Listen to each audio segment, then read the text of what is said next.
Welcome to Spotlight on Education. I'm Amy Fisher, the Director of Community Relations for the East Brunswick Public Schools and your host for this program. Our guest today is Dave Ambrosy, who has been behind the scenes at Channel 8 for many years. He is the director, the videotaper, and the editor of this program, and we're really happy to have you on this side of the camera today, Dave. Oh, thanks, Amy. When did you actually start working at Channel 8?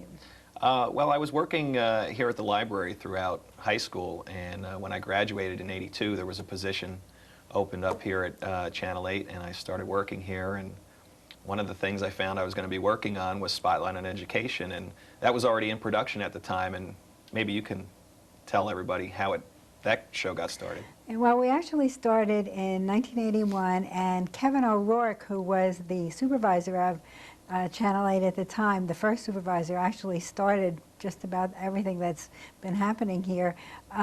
He called me up and asked me if I'd like to produce a show about the schools. And I said, well, I don't really know anything about television production. He said, oh, you can do it. And that's how we got started. And I'm happy to say that Channel 8 has saved a lot of all of the shows, so we can show a tape from our very first show in 1981.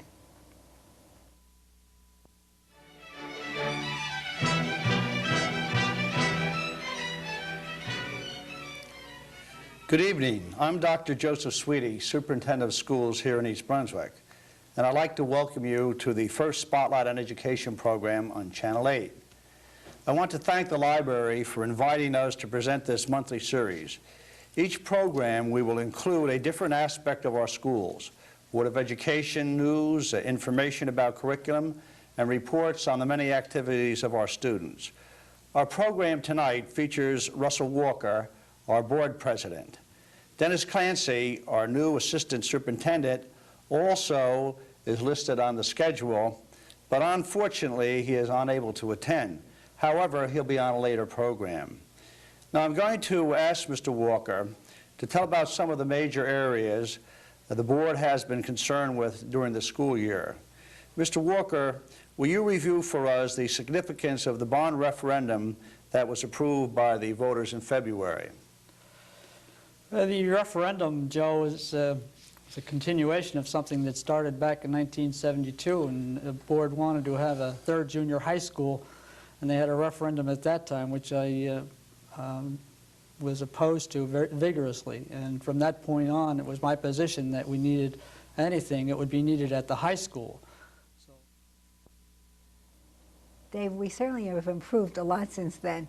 Let's look at the show that you were first involved with when you started becoming the director of the show. Okay, well, this was only maybe 2 years after that first show, and as you'll see, once I started working here, the quality improved greatly. And actually, the studio just received some new equipment at the time, and this show that we're going to show is a project we did over the summer.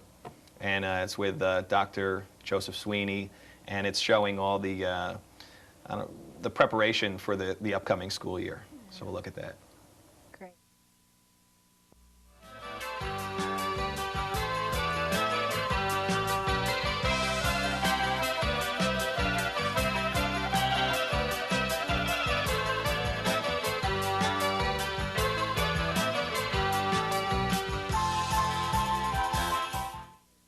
Now we want to visit the band, which would be rehearsing under Mr. Tedeschi, their director, and then we'll go to something on maintenance. We'll show you how the buildings are maintained during the summer, and we also will go and see the new football coach, Marcus Borden, and that'll be the first practice that he'll conduct with the football team. 1, 2, 3, 4. Feet still have to come up, people, especially down here. Again. Mark time. Mark and 1, 2, 3, 4. Dennis, the whole body looks like you're in, doing aerobics. You don't have to do that. The top half of the body does not move. All right? From the waist up, it does not move. Keep those shoulders, hips still. Here we go. Here we go. Mark time. Mark time.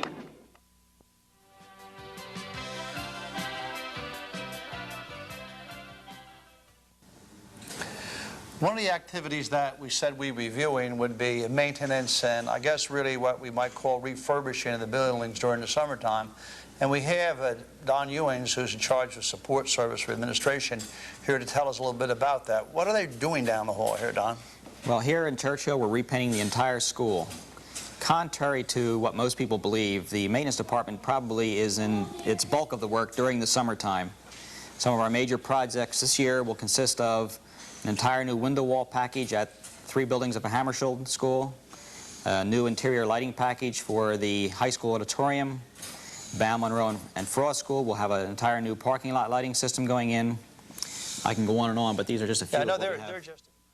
Here we are at the high school now, and I'm talking to Marcus Borden, our new football coach, and they're beginning their first practice. Marcus, what kind of a team are we going to have? What are the prospects for us this year? Well, that's what you want to be committed so early.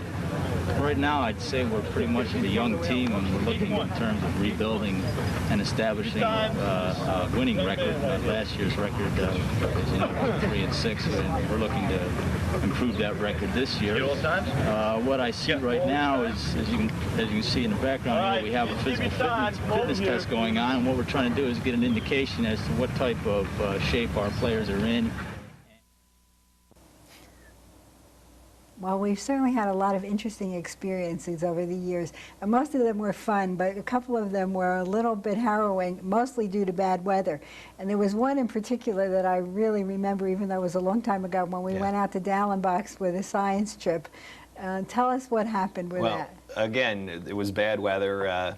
I guess I wasn't too prepared for the situation. We were going out to tape a field trip the science class was having, and you'll see in the footage the clouds rolling in over our heads, and the ground was all muddy, and I just happened to wear some brand new shoes that day, and I think for most of the shooting I stayed behind on the banks while you and Peter, who had boots on, walked through the mud, and I ended up losing some shoes that day, but we'll take a look at some of that footage. Great. Once again, remember, it's an animal. Tell them a couple things. First of all, they can touch it, to be careful, not to hurt it. And what are you going to do with this animal after you're done with your lesson? You can tell them why. Okay, it's a lesson for them to learn there, too, isn't it? Muskrat Lodge. See if they can build something just like an imitation. Okay, we're almost done. What? We're almost done. Come here, help. We also went on several other trips outside the district, and we'll look at some of those tapes now. Notice the name of the town. Can you pronounce it? That was Parlin. Look on the left for a minute. There used to be clay down there. The clay has been dug out. Down there you can see the clay pits and man-made lakes. Boys and girls, we're almost at the Monmouth Museum. May I have your attention?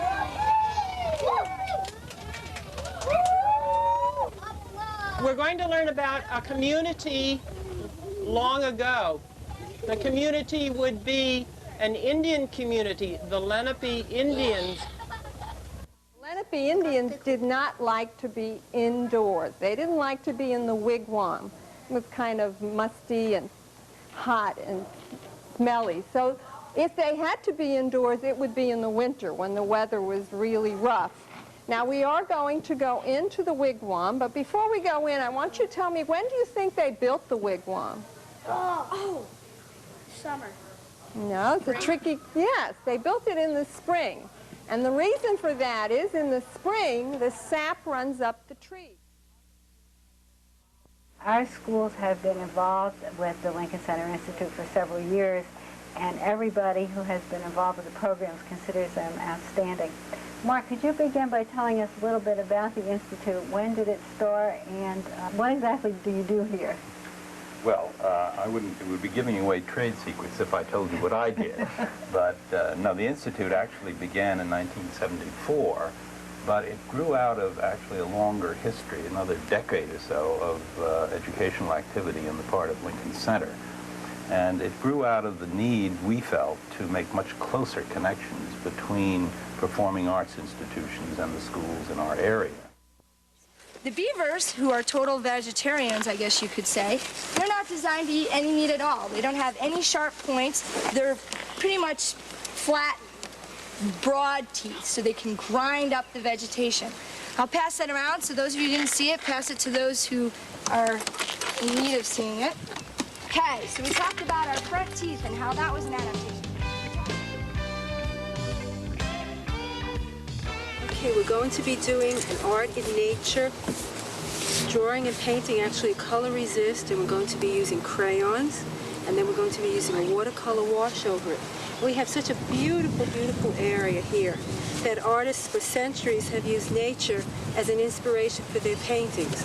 And we're going to look and see what you would like to do in the painting. What are some of the things that you could see here that you might draw? What are some trees? Okay, lots of different trees. Some of the trees have not even fully come out. The leaves, you don't even see all of the leaves yet. So you really see the structure of the trees. What other kind of trees do you have? What two different kinds of trees we talked about? Dave, what have you enjoyed most about being the director of this show? There's a couple things. Obviously, going out and taping all the kids as they're learning is really great to watch. The other thing I always got a kick out of was going back and visiting some of my old teachers, including my wife, and putting them on the spot with the camera in front of their face, and that's always kind of funny. The other thing I like, too, is that we get a lot of calls from parents who either saw their child on or heard that their child was on TV, and they want to get copies of the footage and you know, see their kids in action in school, and those types of things have really been enjoyable. Well, we have some tapes from your past people that you knew, and there are many of them, but we're going to just see three. First is Miss Mary Ann Savino, who was your teacher when you were in elementary school at Central School, and she's still there. And then we have Dr. Kenneth Burnett, who retired a few years ago after being in various positions in the district.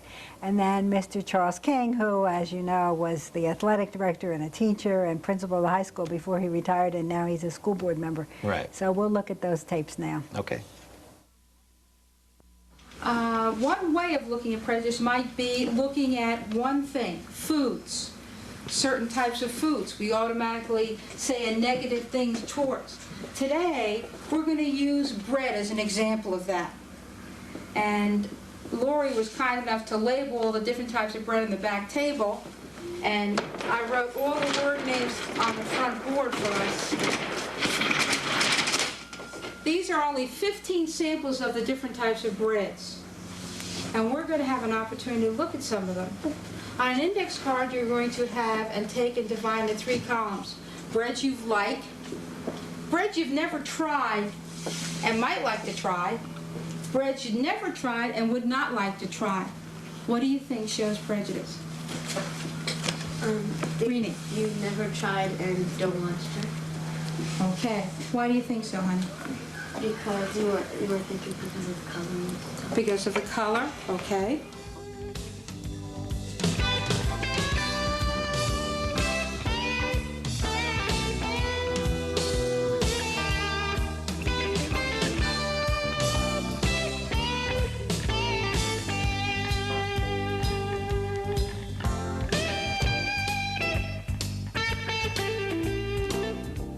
I think for me, the most rewarding things which have happened over the years have come through the contact I've had now and then with adults who I knew as children in the district. And since I've lived in the community also for better than 30 years, I've had the opportunity to run into them sometimes 10, 15, or 25 years after my contact with them.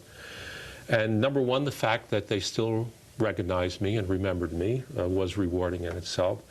But so often they'd say something like, gee, remember what a pain I was back there in 10th grade, or remember all the trouble I had, or to remember doing this. And I guess the realization that I must have, in some small way, made a meaningful difference in that person's life has been a most rewarding thing. Well, I arrived here as a reasonably young man, just back from Vietnam in 1966. And it was an exciting place. It was growing. There were still a few farms around. Matter of fact, quite a few farms, and the roads were still quite rural. And it was an innovative, progressive district, a district that wanted to get things done. And sometimes we went in the right roads, and sometimes we had to take a few detours. But I think that's what you have with a growing, innovative district.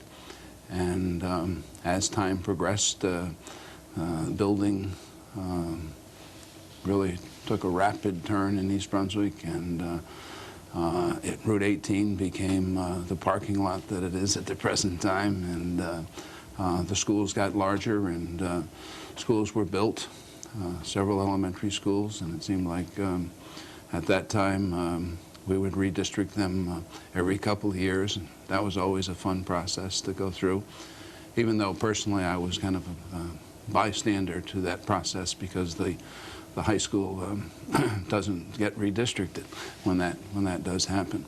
But when I first came here in '66, to go back to that, we had some ninth graders at the high school. Matter of fact, I taught ninth graders American history the first year, the United States history, the first year that I was here. There were some ninth graders at Hammarskjöld, and there were ninth graders at Churchill. So the ninth grade was located in 3 separate buildings that year. That lasted a year or so, and then the high school changed to 10 to 12 building, which it's been ever since then. But it was an exciting place. We also did several editions of Welcome to East Brunswick Public Schools, which is an overview of the district. And I know those programs required a lot of work on your part. How did you go about putting them together? Well, it is a lot of work.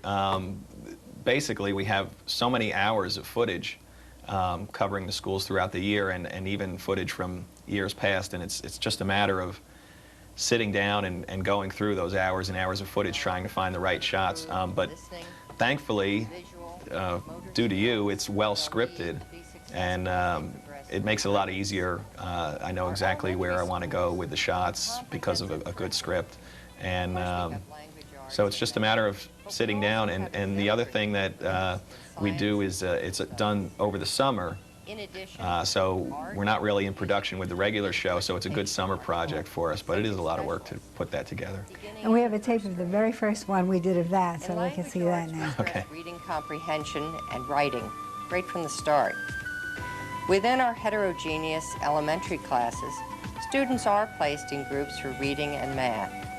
However, grouping is flexible. Students may move from one group to another during the year, depending on their progress.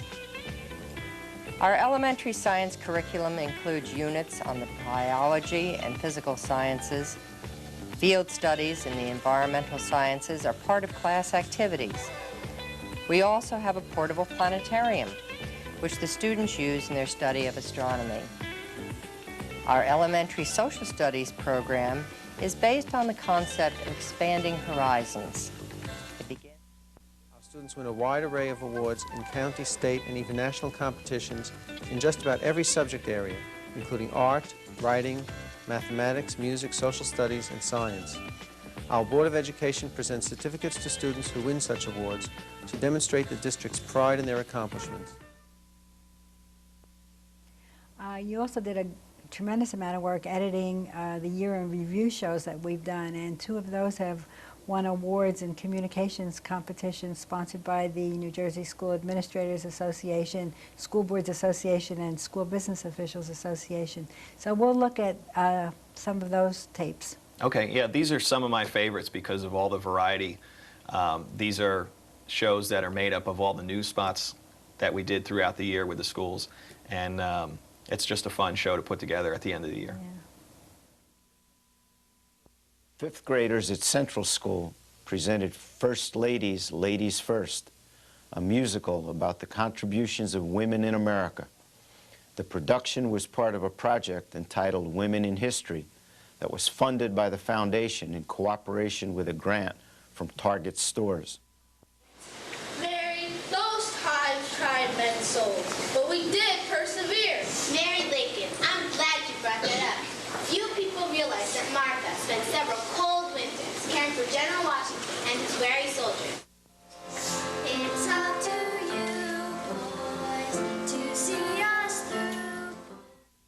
Students in the Institute for Political and Legal Education classes at East Brunswick High School upheld the school tradition by scoring in the top 10 in the nation in the We the People, the Citizen, and the Constitution contest.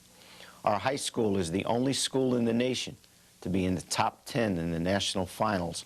All 12 years the contest has been held. 2 East Brunswick High School athletic teams won state championships this year. The boys volleyball team won the state championship and was ranked #1 in the state. The girls basketball team won the state Group 4 championship and became a semifinalist in the Tournament of Champions. In May, we received the long-awaited news that Chittick School had been designated a Blue Ribbon School, National School of Excellence by the United States Department of Education. Congressman Rush Holt visited the school during the week that the award was announced.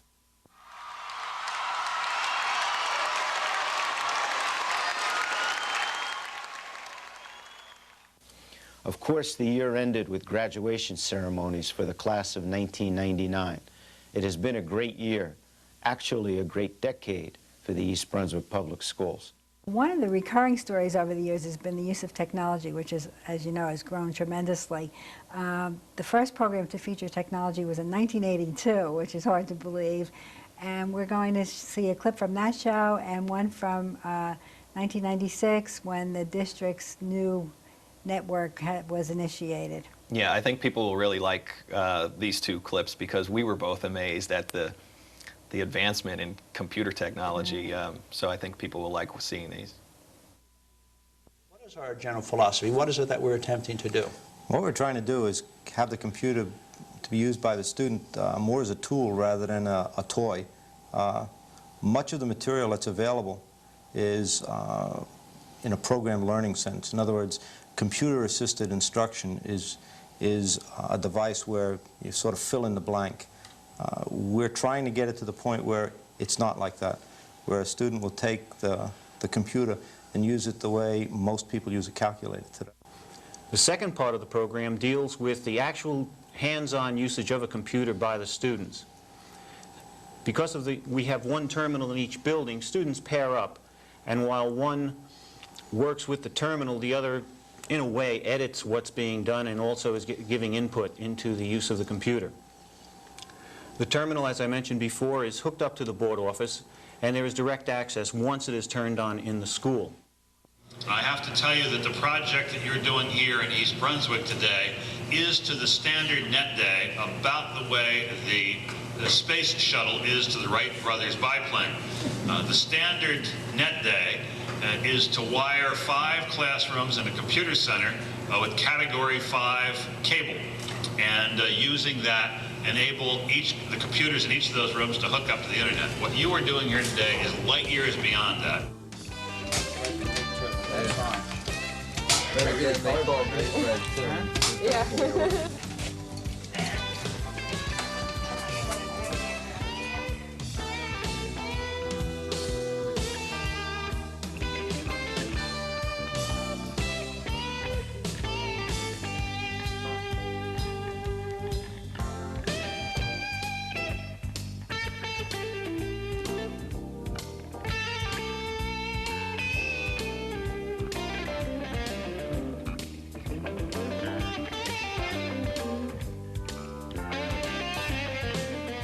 Dave, what other memorable moments would you like to talk about?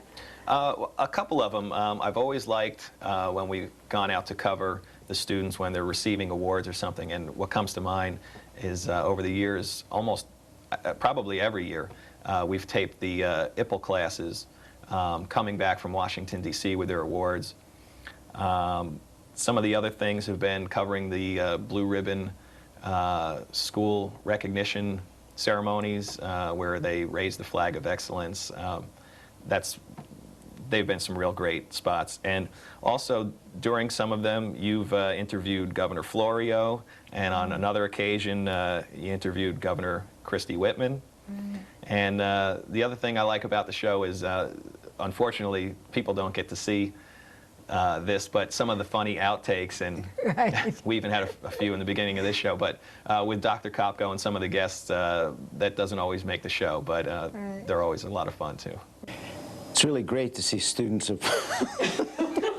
No, I'm getting blamed for that. I'm getting blamed for that. Okay, I have to think of something disgusting here. Following the Shoestring Players, we'll see Midsummer Night Dream, and then Richard III being discussed. That's the simplest way to do it. Okay? Oh, come on. I got it right the first time. Hi, I'm Amy Fisher, and I'm at the, let me start over.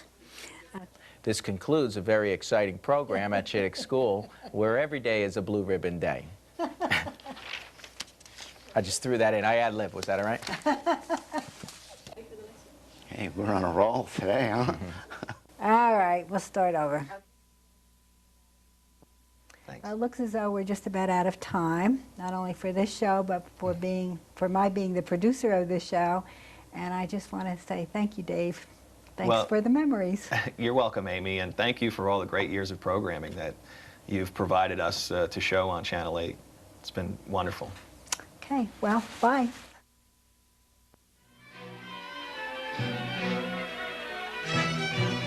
I'd like to welcome you to the first Spotlight on Education program on Channel 8.